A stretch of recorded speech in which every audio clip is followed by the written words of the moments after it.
Okay, this video is going to be used in concert with the review that I post for lecture exam 1. This is the one about blood flow through the pulmonary and systemic circuit.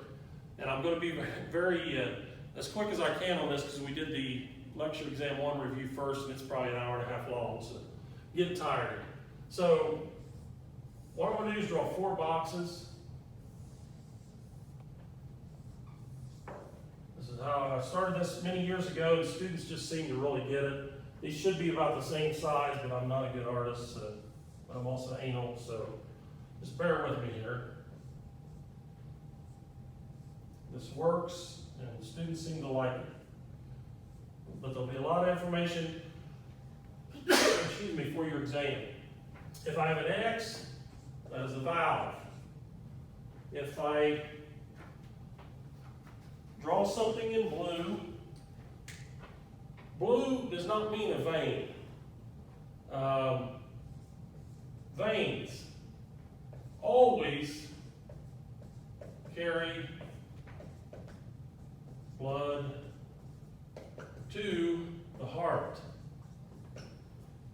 Usually deoxygenated, and that's not a good term.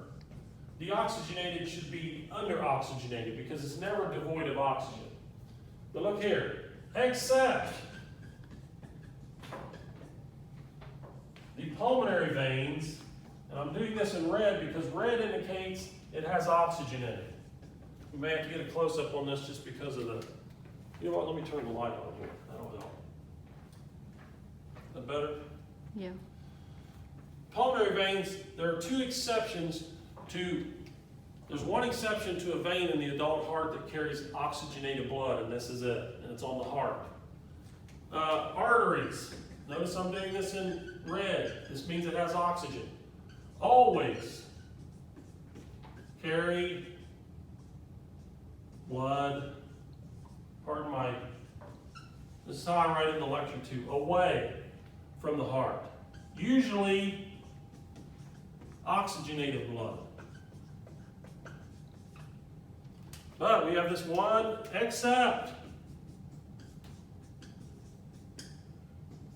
The pulmonary arteries, or arteries, which are carrying deoxygenated blood.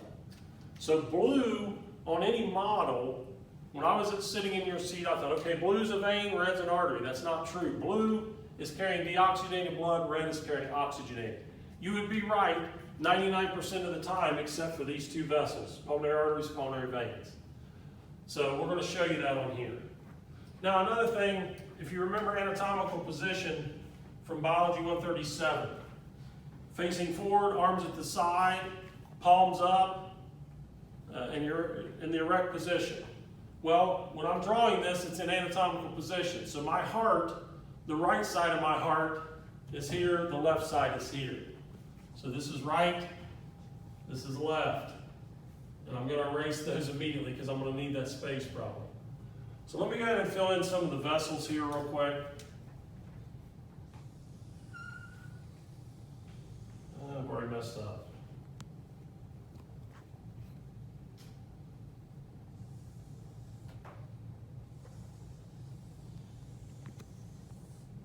I've been doing this for about 15 years and students just really seem to get it.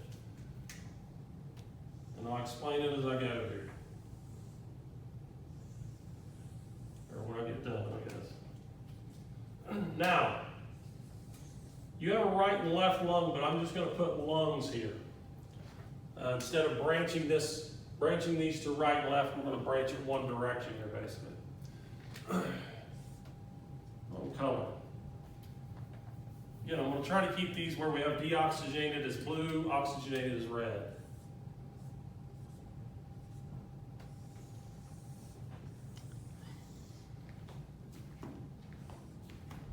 Make these a little farther out here. Show you these are three different vessels. Okay, what am I missing here? We have one coming from the lung. I'm going to draw dashed lines here showing this is kind of going behind that. Okay, those are the blood vessels. I think I got all them on there. We have the valves on there. We will label this as we go. This is the right side. The upper chambers are called atria. This is the right atrium. Left atrium. Right ventricle. Left ventricle. That is the lower chambers. Okay. Now I'm going to just do this as I normally do it. I usually start right here. And I'm going to draw what I call Billy or Betty blood drop here. Notice he's frowning. He's got a sad look on his face. What does that tell you? He's blue. He's deoxygenated. He doesn't have enough oxygen. He's coming this way. We're just starting here. We can start anywhere. Realize as I'm doing this, this is all happening simultaneously. You don't have gaps in your blood or you're probably going to be dead. So this is all happening at the same time. We're going systematic. So he has given up his oxygen to the body and he's coming back to the heart to be reoxygenated in the lungs. 3 vessels bring deoxygenated blood back. Superior vena cava. Inferior vena cava. We talked about these in the review. Coronary sinus. Very generally, superior vena cava brings all the blood back to the heart from above the heart. Inferior vena cava brings the blood back from below the heart. Coronary sinus brings the blood back from the heart itself. So, here we have Billy blood drop in the right atrium, coming back from one of these 3 vessels, still deoxygenated. Again, the left atrium is filling at the same time as this, but we're not showing it yet. So it gets to a certain capacity, pressure, and this valve is going to open. What is this valve? Right. I'm going to abbreviate this atrioventricular valve, also known as the tricuspid. Once that opens, the blood pretty much by gravity feeds into the right ventricle. Still deoxygenated, still unhappy. The remaining 25-30% is squeezed into the right ventricle by a contraction of the atrium. Once it gets here, the ventricles, that is a major contraction. When they contract, the bottom part of the heart, which they do in sync, it's going to force blood out through this valve. I'm going to bring this down here. This is called the pulmonary semilunar valve. Apologize for my writing. It forces that out of that and into what we call the pulmonary trunk first. And then that trunk will divide into the right and left pulmonary arteries. And now notice, these are written in blue. This is your exception to an artery carrying oxygenated blood. This carries deoxygenated blood. So Billy blood drop's going to end up here. Actually, let's do it this way. I like to do it this way. He ends up in the lungs. And I'm going to give him 2 colors here because he's starting to get less sad. Blood is oxygenated. It's becoming oxygenated. So by the time he leaves the lung, I drew a cyclops there. Let me change that. We have a happy blood drop. And that happy blood drop is carried back from the right and left lung by the pulmonary, the right and left pulmonary veins. Again, this is our exception, one exception in the adult heart where we have a vein carrying oxygenated blood. So now he's happy. Should I keep trying to draw a cyclops? I don't know why. So he's in the left atrium. Again, this is going to fill, the same time the right atrium is going to fill to a certain pressure. And then once that pressure is satisfied, this valve will open. Left atrioventricular or bicuspid, and it has 3 names, or mitral valve. It's got all those names. You may have heard of a mitral valve prolapse. When the valve, once the ventricles contract, these valves will snap shut. But we'll talk about that in a moment. So through gravity, for the most part, this is going to feed down into the left ventricle. Once the ventricle contracts, it's going to force this valve open, which is called the aortic semilunar valve, sending Billy blood drop into the aorta. There he is, still smiling. And then it's going to send out to the systemic circuit. So then we're going to have a situation like this.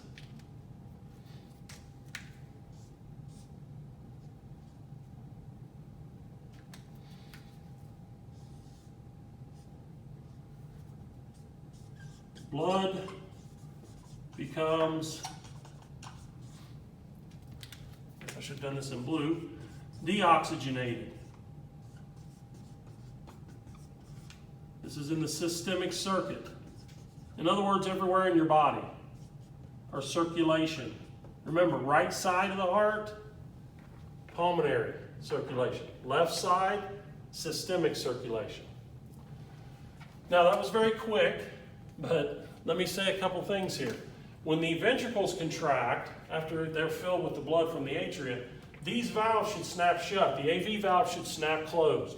They should not prolapse up into the atrium. If they do, you're going to be forcing blood, for example, on this side, up in the left atrium and out in the aorta. Less efficient. Many times that's called mitral valve prolapse, more common in women. Not usually fatal, but you're going to be tired all the time because you're not getting enough blood, thus not enough oxygen. Okay, there's a couple other things I want to hit here on real quick. And if you're drawing this diagram, I wouldn't change your diagram because of this, but I'm going to use a green pen. If you are a fetus, what do you not need to do for yourself? And what is not usually developed in a fetus? The lungs. This is probably the primary concern in a premature birth, is the development of the lungs. Why? Because basically the mom's placenta is acting as the lungs for the baby. It is transferring oxygen already into the fetal circulation, which means we don't have to go here, right? We don't need to go to this stage. So let's draw an already oxygenated blood drop from mom as green. So when that gets into the fetus's right atrium, and basically these chambers would be together. I've left space to draw the aorta and pulmonary trunk, but those actually lie on top of the heart. So if these are together, this is just going to be simply a hole. And this hole is actually called the foramen ovale.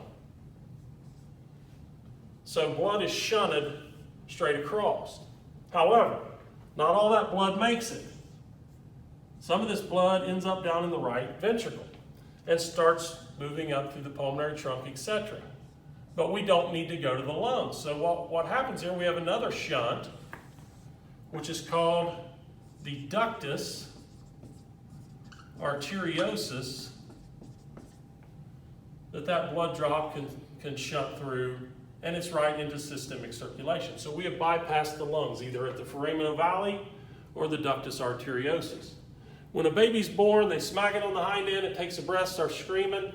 I want to believe all this closes then. It may not. In fact, sometimes these don't close, and someone has a murmur and it has to be repaired. But the foramen ovale will become the fossa ovalis in the adult. You can usually see that on a heart model. It'll show a little depression. A fossa is a depression. You probably know that from the bone structures we gave you last semester. The ductus arteriosus will become the ligamentum arteriosum in the adult.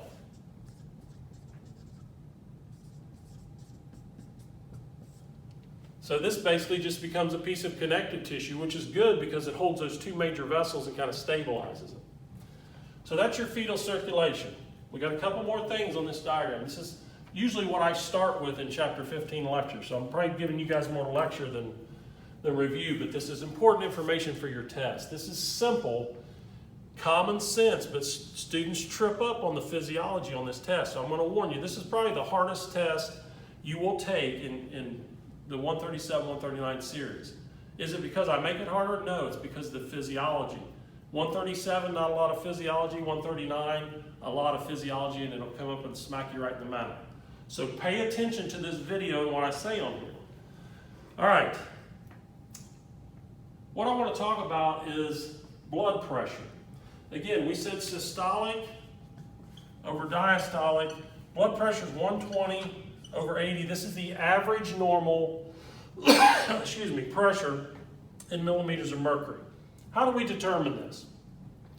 Well, when I said the pulmonary semilunar valve and aortic semilunar valve are forced open, it's because you have a back pressure. There is pressure coming back in this system. In the in-person classes, I like to say, if I turn on the water hose and I fill up my sprinkler can, if I have a nozzle on it and I release the nozzle, is there still not water all the way back to the valve? Yes, there is, and it's under a pressure.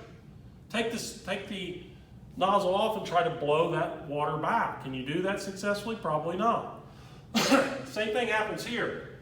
Once we push this blood out through the semilunar valves, it's pushing it back. The reason these are called semilunar valves is they have three little cusps. It's like an upside down parachute. The blood flowing backwards opens the parachute, or umbrella is another good analogy. Three little umbrellas, and they open up to actually close off the blood from coming backwards. So, in the pulmonary circuit, we have about 60 millimeters of mercury back pressure. Backwards. In the systemic circuit, we have at least 100 millimeters of mercury back pressure. Now, this is based on your average normal blood pressure. This has nothing to do with this, essentially, on the pulmonary. It's all right here, because your blood pressure is measured as your systemic blood pressure. So this 100 millimeters of mercury is if I have a systolic blood pressure at 120. What if I love Doritos, and I love the commercials, obviously, at the Super Bowl, but I eat 20 bags of Doritos with all that salt in it? You think my blood volume is going to increase? Yes. You think my blood pressure is going to increase? Yes. Why? Because this increases. As your blood volume increases, if you smoke, your vessels constrict. It increases the back pressure. So as this number goes up, your systolic pressure goes up. Again, this is the same measurement, but at rest. This is when the heart is contracting. Once it rests, we take the diastolic. So the reason the left side of the heart, as we said in the other review, lecture 1 review, it is bigger. The myocardium is bigger because it has to overcome more back pressure. If this is 100 pounds in my left hand and this is 50 here, and I'm curling those, which side's going to get bigger? This side. So it's just a matter that it's working harder. And when you smoke, when you do certain things like that, and I'm not preaching to you because I like nicotine a little bit myself over the years, it's going to cause that pressure to increase and possibly cause your heart to enlarge. All right, one more item here, very important. This should be common sense. Again, this is right side of the heart, left side of the heart. In lecture 1 review, we said right side of the heart is the pulmonary circuit. It's sending blood to the lungs. Left side, systemic circuit, sends it out to the rest of the body. Pumps can malfunction. How many of you have a pool, a swimming pool? I'll draw this very simply. We have one. We have an above ground. And right here, I'm just going to say this is your pump. You have a filtering pump. But if my pump is not working efficiently, or if it's not primed, what happens here? Let's make some errors. This is coming to the pump. This is going from the pump. If this isn't working properly, where's water not coming from? The pool, right? So if the pump's not working right, the problem is what? Behind the pump, not in front. In front it's pushing out, and behind it's pulling. So if I have a right side or left side of my heart problem, say I have a blockage of the right coronary artery, one of the small vessels branching off of it, what happens to that? It becomes less efficient. So the pump is less efficient. Where's the problem? Behind the pump. What is behind the pump? Now, a lot of times students don't get this right. I understand why you've never heard this before. Right here is behind the pump. All right, it's pulling from here. It's pushing to there. That's in front of the pump. Superior vena cava drains blood above the heart, inferior below the heart. Coronary sinus drains the heart itself. Where am I going to see fluid build up here? Am I going to see the head swell up? No. Why? Because you have a gravity feed. Gravity's going to help that get back. Am I going to see it around the heart or on the heart itself? No. If you've ever tried to prime a pool pump and it's not quite primed, it's still pushing a little water out there, but then it'll push air, then water, then air. It's a siphoning effect. This is going to siphon back. But below the heart, what are we fighting? The same law of science that helped us here is hurting us, gravity. So I'm going to see in the right side heart failure or heart problem, what we call pitting edema or peripheral edema. Now I'm not going to demonstrate that on me. Sometimes I can see it in me a little bit. But what you do, you check someone's lower leg, and if they have swelling, you push your thumb in it, and your thumbprint will stick. It will create a cavity. Does it do that on my arm? No. That's above the heart. But in the leg, you have an indentation there. Both legs normally. It's not just going to be one. Both sides. What about the left pump? It's still going to cause a problem where? Behind the pump. What's bringing blood to the left heart? Pulmonary veins. So in the left side, left heart failure, left heart problem, we will see pulmonary edema. Again, behind the pump. Now this is not so easy to see. I had at least 4 to 6 patients over the years that we found pitting edema in, sent them to a cardiologist. They had open heart surgery because they had a blockage, saved their life. This is much harder to see because you can't see swelling in the lung, but you can see the signs of it. Here at the college, we have a small set of stairs going to a landing that curves and comes up to the second floor where we're at filming this. If you pass somebody on the first floor landing, probably middle-aged, and they're bent over huffing and puffing from that little bit of steps, very good sign of something like this going on. If they walk to their mailbox and can't breathe, very good sign they could have a left side heart problem. These are simple, common sense things that you can save somebody's life with, and people miss them every day because they don't look, they don't try. That's pretty much what I had. All I'm going to say is learn the flow. Students love this diagram. Go through that video systematically. You will learn the anatomy of the structures, the valves. You will learn the physiology. And understand what I said about fetal circulation, blood pressure, why the back pressure is important in blood pressure, the right side, left side of problems. These will all be physiology questions on that test. If you have any questions, as always, email me. But look at this video in concert or in sync, good term, with your Lecture 1 review. And that's all I have right now.